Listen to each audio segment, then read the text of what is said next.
तू मुल्क कोलाहल कलह में मैं हृदय की बात तेरे मन। तू मुल्क कोलाहल कलह में मैं हृदय की बात तेरे मन।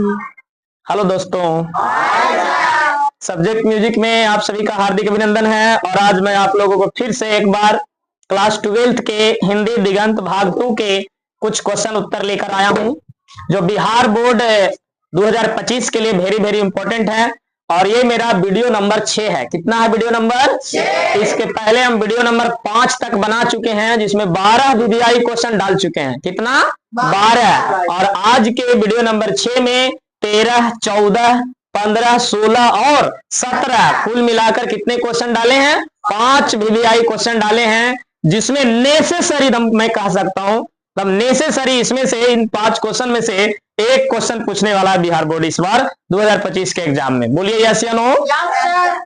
तो आप लोग देखेंगे कौन कौन से क्वेश्चन हम वीडियो नंबर 6 में डाले हैं। तो आज का पहला क्वेश्चन है गांव का घर। क्या है? पहला क्वेश्चन क्या है? गांव का घर एक कविता है, एकदम अंतिम कविता है ये, और इसके लेखक हैं ज्ञानेंद्र पति। कौन है? और इन्होंने गांव के घर कविता में क्या चर्चा किया है वो हमें चर्चा नहीं करना है, क्योंकि हम कविता नहीं पढ़ाने जा रहे हैं। यहाँ पर हम क्या पढ़ाने जा रहे हैं? इस क्वेश्चन को समझाने जा रहे हैं। ठीक है, क्वेश्चन क्या है? गांव का घर कविता में किस शोक गीत की चर्चा है? गांव के घर कविता में किस शोक गीत की चर्चा है ना? गांव की घर जो कविता थी उसमें एक शोक गीत का चर्चा था। ठीक है, तो पहले हम पढ़ लेते हैं क्या कह रहा है इसमें। तो प्राचीन काल में गांव में होरी समझते हैं? होरी कहते हैं होली को। होली जानते हैं?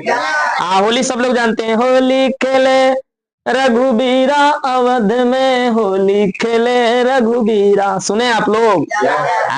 रंग भर से भींगे चुनर वाली रंग भर से, ये होली होता है। बोलो यस या नो? और भी बहुत सारे होली के गीते होते हैं, है ना? जैसे हम देखो एक और होली गीत सुना रहे हैं तुम लोग को, तब समझ में आएगा। फिर हम यहाँ पर आने वाले हैं बहुत जल्द। ठीक है, चल ले बनवा की ओर अवध से राम रघुरैया। राम रघुरैया माने राम जी जा रहे हैं वन को, है ना? आगे आगे राम चले ओकर पीछे मैया। मैया कौन? सीता मैया। और सबसे पीछे बिरहो लखन अवध से राम रघुरैया। चले बनवा की ओर अवध से राम रघुरैया। तो ये गीत जो है होरी में आप लोग देखते होंगे। तो प्राचीन काल के गांव में होरी समझ गए? होली को लोग प्रेम से होरी बोलते हैं। ठीक है, चैता भी आप लोग समझते होंगे। चैता में एक ही गीत को माथे रहेगा, हे राम चैता सुरवा। एक ही बतिया बोलेगा कम से कम 50 बार। कितना बार बोलो ना? एक आगे से बोलेगा हे राम, तो पीछे से कहेगा चैता सुरवा। ये होता है चैता। समझते हैं आप लोग की नहीं? अब बिरहा जो काना में हाथ डाल के दम लंबा आवाज में बोलता है, दम लंबा लंबा रेग लेके। कैसा रेग लेके? लंबा लंबा रेग लेके। और आल्हा भी आप लोग सुने होंगे, जो संजो बघेल गाती है। कौन गाती है? संजो बघेल सबसे सुपरहिट आल्हा के गीत गाती है। समझ गए? तो इस तरह की गीतें अक्सर हुआ करता था पुराने काल में। जरा देख लीजिए क्या कह रहा बाबू। प्राचीन काल में गांव में होरी, चैता, बिरहा, आल्हा जैसे लोकगीत जिसे सुनकर प्रत्येक श्रोता आनंद में विभोर हो जाता था। आनंद में विभोर होना, सामने देखेंगे आप लोग। आनंद में विभोर होना का मतलब आनंद में डूब जाना, है ना? आनंद में क्या हो जाना? डूब जाना। आनंद में क्या हो जाना बाबू? डूब जाना। बोलिए, विभोर होना का मतलब क्या हुआ? आनंद में डूब जाना। मतलब पहले क्या था कि प्राचीन काल में गांव में होरी जब चैता होती थी, होरी, चैता, बिरहा, आल्हा जैसे लोकगीत होता था, तो जिसे सुनकर प्रत्येक श्रोता किसको कहते हैं? जो सुनता था उस गीत को, तो प्रत्येक श्रोता क्या हो जाते थे बाबू? आनंद में विभोर हो जाते थे। क्या हो जाते थे बताइए तो? आनंद में विभोर क्या होता? मतलब आनंद में मग्न हो जाना, आनंद में डूब जाना। समझ रहे हैं? लेकिन आज क्या हो जा रहा? हम क्वेश्चन पढ़ रहे थे कि शोक गीत क्या है, शोक गीत के बारे में पढ़ना। तो आज देखो क्या हो रहा। जो उस समय प्रेरणा के स्रोत थे, उस समय क्या थे? प्रेरणा के स्रोत कौन? होरी, चैता, बिरहा, आल्हा, है ना। लेकिन प्रेरणा के स्रोत थे जो अब बीते दिनों के बाद हो गए हैं, जो अब क्या हो गए हैं? बीते दिनों के बाद, माने वो सब खत्म हो गया, सब बीत गया, सब क्या हो गया? बीत गया। तो आज क्या हो गया? आज क्या हो गया वो देखिएगा। आज क्या हो गया? अब उनके स्थान आधुनिक शैली के गीत, अब उनके स्थान पर आधुनिक शैली के गीत, आधुनिक मतलब समझ रहे हैं, प्रेजेंट टाइम वाले गीत है ना। आधुनिक शैली के गीत, ऑर्केस्ट्रा और कौन चीज? ऑर्केस्ट्रा का धुन ने ले लिया। आज देखो आधुनिक समय में क्या हो गया? एकदम आधुनिक समय का शैली का, आधुनिक शैली का गीत बजेगा जो एकदम फूहड़ होता है। क्या होता है? फूहड़, और एकदम गलत होता है। क्या होता है? गलत होता है। और ऑर्केस्ट्रा का धुन ने ले लिया, इसका मतलब ऑर्केस्ट्रा के में जो बजता है वो सब सारा का सारा जो गीत होता है वो शोक गीत के अंतर्गत आता है। समझ रहे हैं? यह गीत उत्तेजना तथा आप संस्कृति के वाहक हैं। मतलब ये सब जो गीत हैं, जो आधुनिक शैली के जो गीत हैं, जो आपको ऑर्केस्ट्रा में बजता है या फिर डीजे पर बजता है, ये सब गीत जो होता है आप संस्कृति के वाहक हैं। माने पहले वाला गीत संस्कृति लाता था और अब वाला गीत क्या ला रहा? अब संस्कृति, जिसको कुसंस्कृति कहते हैं। क्या कहते हैं? कुसंस्कृति। हाँ, जो निरर्थक भी है, निरर्थक माने उसका कोई अर्थ नहीं है। अब वाले गीत का, अब वाले गीत का कवि ने आधुनिक समय के इन कर्णकटु गीतों को, कवि ने आधुनिक समय के इन कर्णकटु गीतों को क्या कहा? शोक गीत कहा है। समझ में आया? शोक गीत किसको कहा है? मतलब आज वाला जो आधुनिक शैली का गीत है, जो ऑर्केस्ट्रा में बजता है, डीजे पर बजता है, ये सब गीत जो कर्णकटु, कर्णकटु माने जो कान को कड़वा लगे, कड़वा लगे माने खराब लगे, कठोर लगे, बेकार लगे। अच्छा, कुछ गीत आप लोग को सुनकर अच्छा लगता है और कुछ गीतों को सुनकर खराब लगता है, यस या नो? Yes sir. अगर आपको सारा गीत सुनने के बाद अच्छा लगता है ना, तो समझिए आपको सुनने की क्षमता या फिर समझने की क्षमता आपके पास नहीं है। कुछ गीतें बहुत खराब होती है। जो कैसे गीत होते हैं बाबू? कर्णकटु, मतलब कान को कैसा लगता? कड़ा लगता, खराब लगता, बेकार लगता। तो ये सब गीतों को ही क्या कहा गया? शोक गीत। अब देखो एक बार हम ऐसे डायरेक्ट समझा रहे हैं। कहने का मतलब ये हुआ कि प्राचीन काल में क्या होता था? किस तरह के गीत होते थे? होरी, चैता, आल्हा और क्या बिरहा, ये सब गीत होते थे जो एकदम मधुर होते थे, सुनकर दम आनंद आ जाता था, दम मजा आ जाता था। बोलो यस या नो? लेकिन आज के जो गीत हैं, जो आधुनिक शैली के गीत हैं, खास करके जो डीजे पर बजता, ऑर्केस्ट्रा पर बजता, ये फूहड़ गीत है। कैसा गीत है? इसमें अपशब्द ज्यादा प्रयोग किया जाता है। क्या प्रयोग किया जाता है? अपशब्द, है ना। ऑर्केस्ट्रा का जो धुन बजता है वो भी सब बेकार है। जो केवल मनुष्य में क्या ला देता है? उत्तेजना। क्या ला देता है? उत्तेजना। और ये एक गलत चीज है, उत्तेजना एक गलत चीज है। जो लोगों में उत्तेजना ला देता है तथा अब संस्कृति के वाहक है। अब संस्कृति का मतलब समझ रहा होगा कि संस्कृति को क्या कर रहा है? नष्ट कर रहा, बर्बाद कर रहा आज आधुनिक शैली का गीत। बोलो यस या नो? जो निरर्थक है और उसका कोई अर्थ नहीं है। कवि ने आधुनिक समय के इन कर्णकटु गीतों को ही क्या कहा? शोक गीत कहा। अब बताओ तो तुम लोग एक सवाल, शोक गीत आधुनिक शैली के गीत को कहा कि प्राचीन शैली के गीत को? आधुनिक शैली के गीत को। एक और बताओ, शोक गीत होरी, चैता, बिरहा और आल्हा को कहा है कि डीजे और ऑर्केस्ट्रा को कहा? डीजे और ऑर्केस्ट्रा को। अब समझ में आया ना शोक गीत क्या है? इसलिए शोक गीत आप लोग मत सुना करिए। शोक गीत का मतलब होता है कि वैसे गीत जो समाज के लिए कुसंस्कृति हो। जैसे अभी देखो कुछ दिन पहले हम लोग के टोला में अक्सर बजता रहता, और कभी कभी क्या होता बाबू, रात भर बजता रहता। अभी 4-5 दिन पहले इधर कहां बज रहा था पता नहीं, लेकिन रात भर बजा। और रात भर कैसा गीत बजा? बस यही गीत, उत्तेजनात्मक गीत, आप संस्कृति वाले गीत, निरर्थक गीत जिसका कोई अर्थ नहीं है, कर्णकटु गीत, ऑर्केस्ट्रा वाले गीत, डीजे वाले गीत जिसका कोई मतलब नहीं, कोई मायने नहीं है। तो ऐसे गीतों को ही हम लोग क्या कहते हैं? शोक गीत। बोलो क्या कहते हैं? समझ में आया? आप लोग को समझ में आया? लिखा जाएगा सबसे। चलिए अब अगला क्वेश्चन देखेंगे। अगला क्वेश्चन है बुढ़ा मशक वाला क्या कहता है? क्या है बाबू क्वेश्चन? और क्यों कहता है? क्वेश्चन है बुढ़ा मशक वाला क्या कहता है और क्यों कहता है। ठीक है, तो ये बहुत ही आसान सा क्वेश्चन है, और ये क्वेश्चन उस कविता से लिया गया है, यानी हार जीत से लिया गया। कहां से लिया गया है कविता? हार जीत से लिया गया है। कहां से? और इसके जो कवि हैं वो हैं अशोक वाजपेयी। कौन है इसके कवि? अशोक वाजपेयी। और इस कविता में क्या हुआ थोड़ा सा समझा देते हैं तब समझ में आएगा। इस कविता में क्या हुआ कि एक राजा गया था किसी को जीतने के लिए, और जीता कि हारा वो पता नहीं, लेकिन राजा खबर करवा दिया अपना प्रजा में कि हम जीत कर आ रहे हैं, इसलिए तुम लोग उत्सव की तैयारी करो, मतलब जीत का तैयारी करो, है ना। तो उन लोग जब आ रहा था तो ये बुढ़ा मशक वाला जो था बुद्धिजीवी वर्ग का था। कैसा वर्ग का था? बुद्धिजीवी वर्ग का था। उसका कथन था कि नहीं, हम लोग जीत कर नहीं बल्कि हार कर आ रहे हैं, क्योंकि राजा अपने फायदा के लिए सेना को ले जाता है और कितना सेना मर जाता है, फिर भी यहां आने के बाद खुशियां मनाने के लिए कहता। बोलो यस या नो। इसलिए राजा के प्रति क्या कहता, तो आंसर हम लोग देंगे क्वेश्चन में, हम लोग आंसर डालेंगे क्योंकि हम कविता नहीं पढ़ा रहे हैं, क्वेश्चन के आंसर को सिर्फ एक्सप्लेन करेंगे। तो बुढ़ा मशक वाला क्या कहता है और क्यों कहता है? तो दो सवाल है, क्या कहता है और क्यों कहता है। तो बुढ़ा मशक वाला क्या कहता है, जरा गौर करिए। बुढ़ा मशक वाला कहता है कि हम एक बार फिर हार गए हैं। देखो कह रहा है कि नहीं, बुढ़ा मशक वाला कहता है कि हम एक बार फिर हार गए हैं, और गाजे बाजे के साथ, मतलब जब जीत कर आ रहा था राजा तो खूब ढिकचुम डांस करते आ रहा। बोलो यस या नो। और उसमें क्या करते आ रहा, पूरा गाजा बाजा के साथ, माने नाचते गाते और खूब बढ़िया बढ़िया गाना बजाते आ रहा, जीत वाला गाना। बोलो कैसा वाला गाना।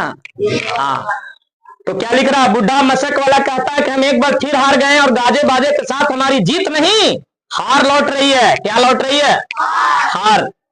अब ये हो गया कि क्या कहता है, क्या और क्यों कहता है, जरा यहां देखिए। बुढ़ा मशक वाला इसलिए कहता है कि हम हार गए हैं क्योंकि उस जीत का कोई औचित्य नहीं है, उस जीत का कोई मतलब है जी। सिर्फ राजा ने जीता, राजा तो जीत गया, लेकिन राजा ने कितने सेना को क्या करवा दिया, मरवा दिया। तो ऐसा जीत का क्या मतलब।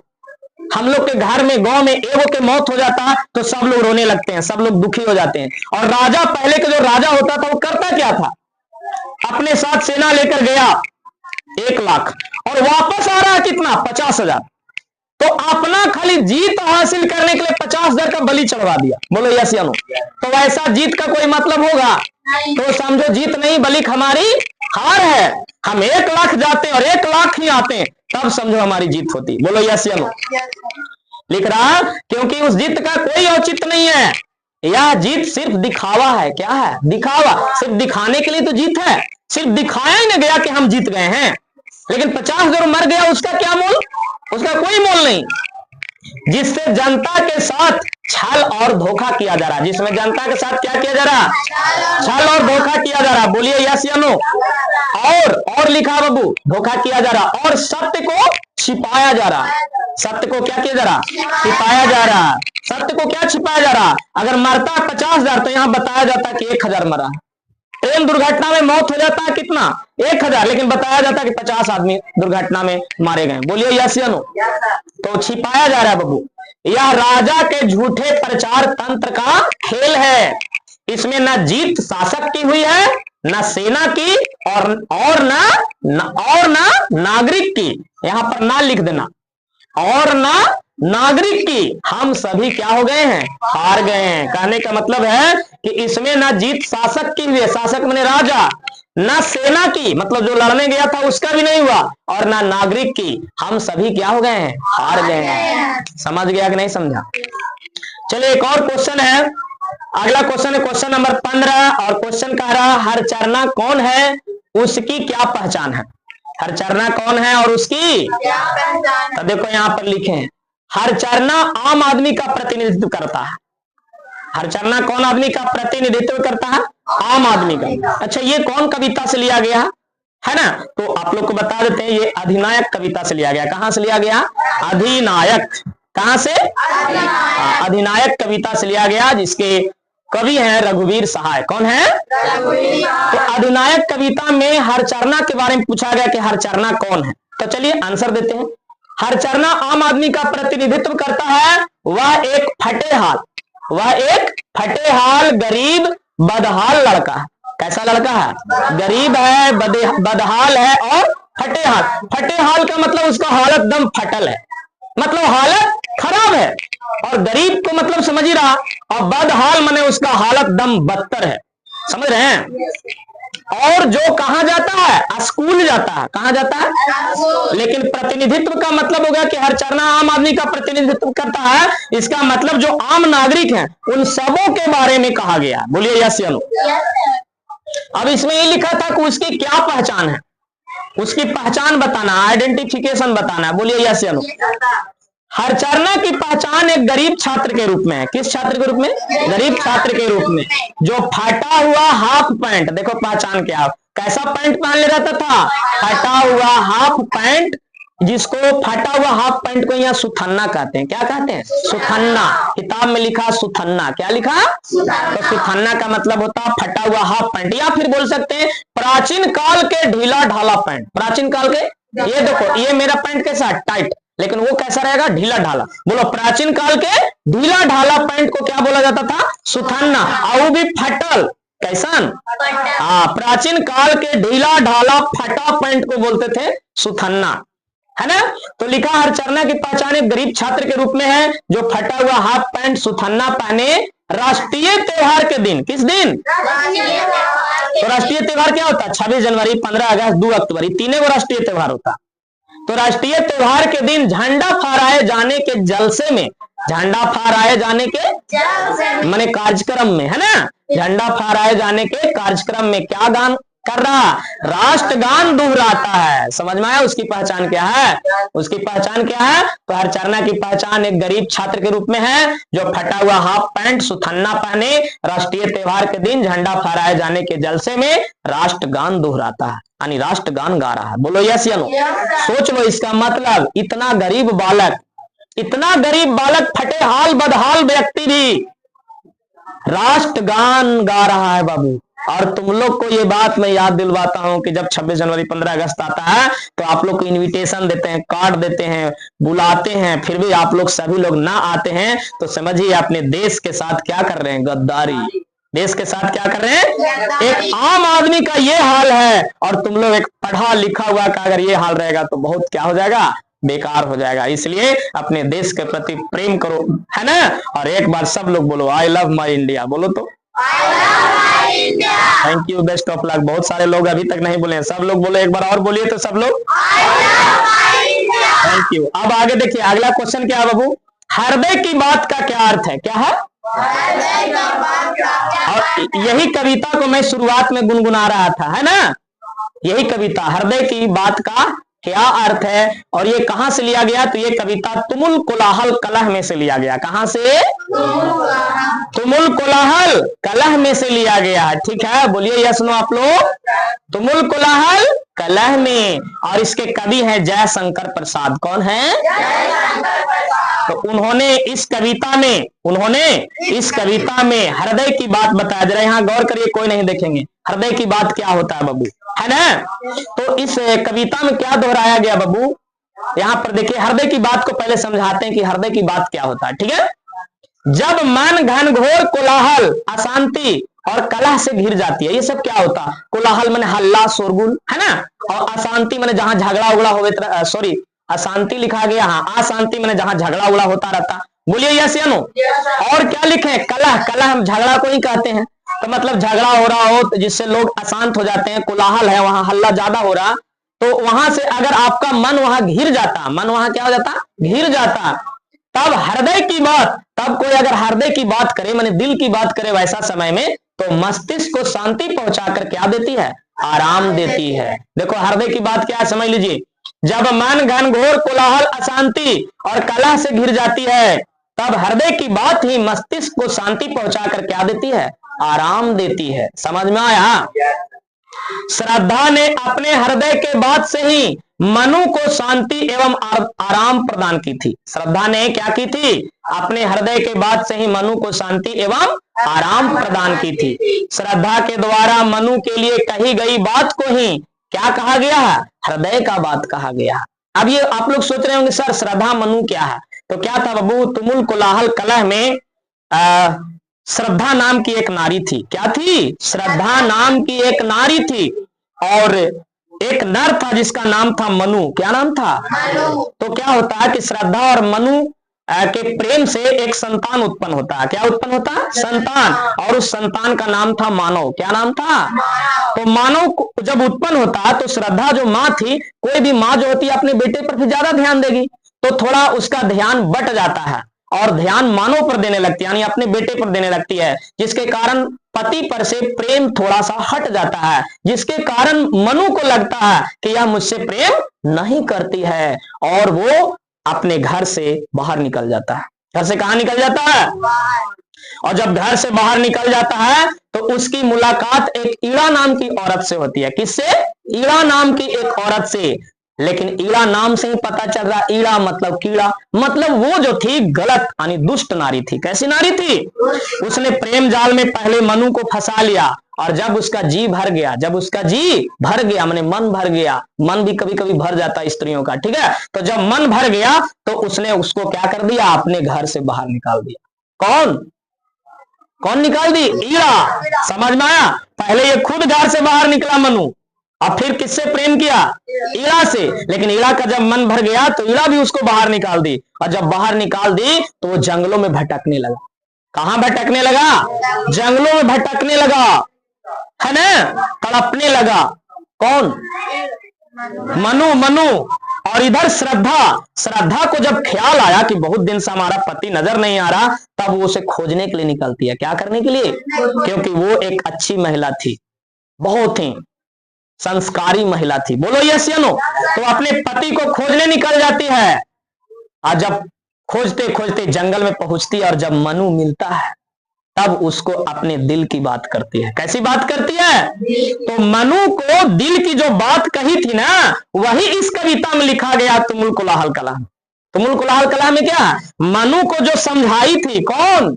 श्रद्धा। काका समझाई तो दिल के बात समझाई थी। क्या समझाई थी?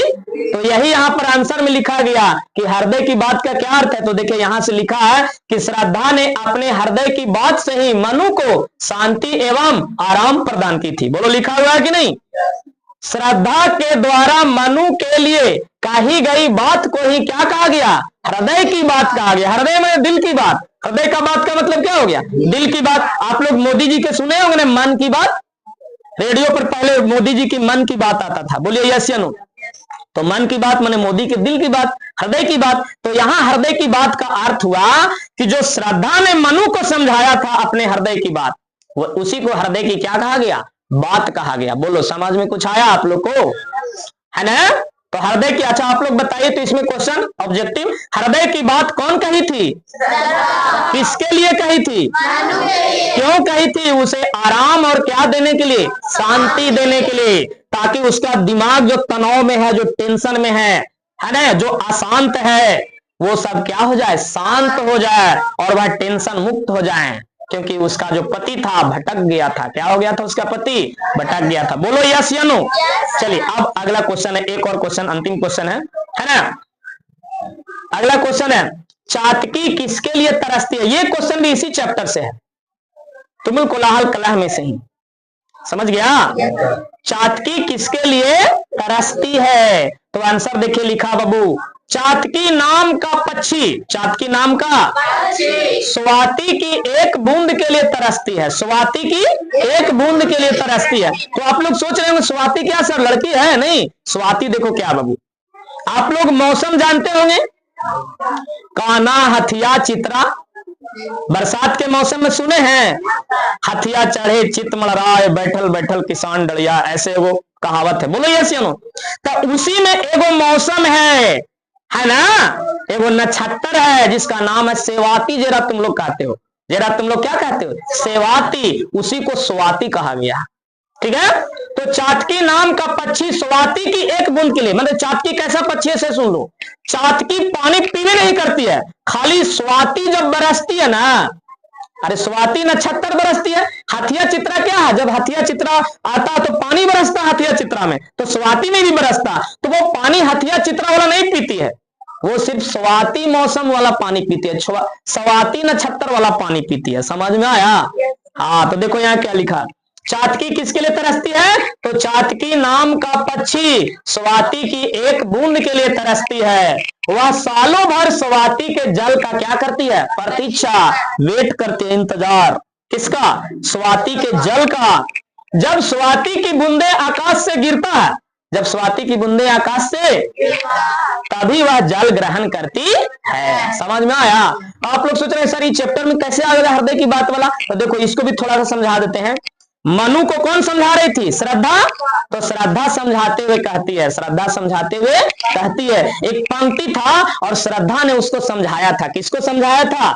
मनु को कौन समझाई थी? श्रद्धा। देखिए किताब में श्रद्धा के द्वारा जो समझाई गई ये वाला चाटकी वाली खाली बात हम दर्शाएंगे क्योंकि हम पढ़ाने नहीं जा रहे हैं। समझ रहे हैं? देखिए यहाँ क्या लिखा है, जहां मरु ज्वाला धधकती चातकी कन को तरसती, उन्हीं जीवन की घाटियों की मैं सरस बरसात रे मन। ये कविता में था। इसका अर्थ क्या हुआ? मतलब श्रद्धा कह रही थी मनु से कि हे मनु, हे मनु, वह स्थान जहां चातकी नाम का पक्षी पानी के एक बूंद के लिए तरसती है, जहां चातकी नाम का पक्षी पानी के एक बूंद के लिए तरसती है, उस स्थान में भी मैं तुम्हारे लिए आनंदित बरसात लेकर आऊंगी और तुम्हारा जीवन खुशियों से भर दूंगी। मतलब ऐसा बात कहती है ना जी, इतना खुशी देने के लिए कहती है ना। प्रेम जब जिसी से होता है बाबू, प्रेम में लोग सब कुछ क्या कर देते हैं? छोड़ देते हैं। यहाँ प्रेम वश वो कह रही, इतना प्रेम करती थी वो कि इतना सब कुछ देने के लिए कहती है। देखो तो कितना बड़ा बात कह रही है। कह रही है हे मनु, कह रही है कि हे मनु, जहां चातकी नाम का पक्षी भी पानी के एक बूंद के लिए तरसती है, वैसे स्थान में भी यानी वैसे नदी घाटियों वाले जीवन में भी मैं तुम्हारे लिए आनंदित बरसात लेकर आऊंगी और तुम्हारा जीवन खुशियों से भर दूंगी। कौन कह रही है? श्रद्धा कह रही है ना। मतलब मानो अगर श्रद्धा आज होती तब वो क्या कहती है? शायरी के माध्यम से तुम लोग को सुनाते हैं। अगर श्रद्धा आज होती तो क्या कहती बाबू? एक शायरी सुनाते हैं तुम लोग को, है ना। कहती कि मैं तोड़ लेती अगर तू गुलाब होती, मैं तोड़ लेती अगर तू गुलाब होता। क्योंकि श्रद्धा मनु के लिए कह रही, तो उल्टा बोलना निगेटिव फॉर्म में, है ना। बोलो यस या नो। क्या बोल रही है? मैं तोड़ लेती अगर तू गुलाब होता, मैं जवाब बनती अगर तू सवाल होता। बोलो समझ में आ रहा? सभी जानते हैं हे मनु, सभी जानते हैं हे मनु, मैं नशा नहीं करती, है ना, फिर भी पी लेती अगर तू शराब होता। कहने का मतलब समझ में आया? कहने का मतलब ये आया कि अपने प्रेम को पाने के लिए वो बहुत कुछ समझाने का प्रयास करती है। किसको? मनु को। तो ये था आज का क्वेश्चन। ये 5 क्वेश्चन आप लोग को दिखाया गया है। तो अगले दिन मिलेंगे इसी तरह का इंपॉर्टेंट क्वेश्चन, वीवीआई क्वेश्चन को लेकर फिर से आएंगे और वीडियो नंबर 7 में मिलेंगे। तब तक के लिए धन्यवाद, thank you, best of luck, जय हिंद। वाह वाह।